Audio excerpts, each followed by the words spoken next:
পবিত্র রমজান মাসেই আফগানিস্তানে হামলা চালালো পাকিস্তান।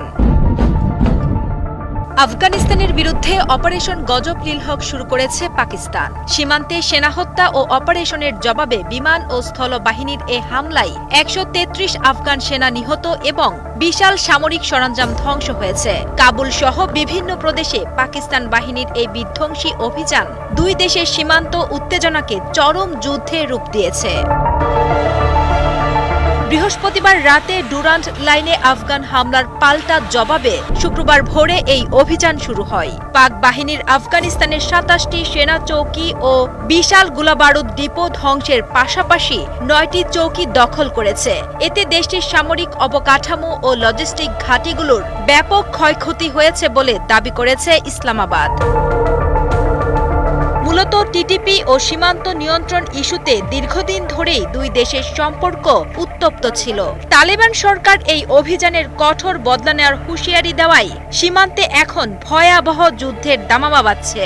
দুই প্রতিবেশী দেশের এই সংঘাত আঞ্চলিক নিরাপত্তাকে বড় ধরনের সংকটের মুখে ঠেলে দিয়েছে। পবিত্র রমজান মাসেই আফগানিস্তানে হামলা চালালো পাকিস্তান। আফগানিস্তানের বিরুদ্ধে অপারেশন গজব লিলহক শুরু করেছে পাকিস্তান। সীমান্তে সেনা হত্যা ও অপারেশনের জবাবে বিমান ও স্থল বাহিনীর এ হামলায় ১৩৩ আফগান সেনা নিহত এবং বিশাল সামরিক সরঞ্জাম ধ্বংস হয়েছে। কাবুল সহ বিভিন্ন প্রদেশে পাকিস্তান বাহিনীর এই বিধ্বংসী অভিযান দুই দেশের সীমান্ত উত্তেজনাকে চরম যুদ্ধে রূপ দিয়েছে। বৃহস্পতিবার রাতে ডুরান্ট লাইনে আফগান হামলার পাল্টা জবাবে শুক্রবার ভোরে এই অভিযান শুরু হয়। পাক বাহিনীর আফগানিস্তানের ২৭টি সেনা চৌকি ও বিশাল গোলাবারুদ ডিপো ধ্বংসের পাশাপাশি ৯টি চৌকি দখল করেছে।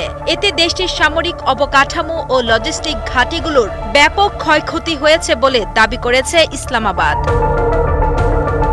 মূলত টিটিপি ও সীমান্ত নিয়ন্ত্রণ ইস্যুতে দীর্ঘদিন ধরেই দুই দেশের সম্পর্ক উত্তপ্ত ছিল। তালেবান সরকার এই অভিযানের কঠোর বদলা নেওয়ার হুঁশিয়ারি দেওয়ায় সীমান্তে এখন ভয়াবহ যুদ্ধের দামামা বাজছে। দুই প্রতিবেশী দেশের এই সংঘাত আঞ্চলিক নিরাপত্তাকে বড় ধরনের সংকটের মুখে ঠেলে দিয়েছে।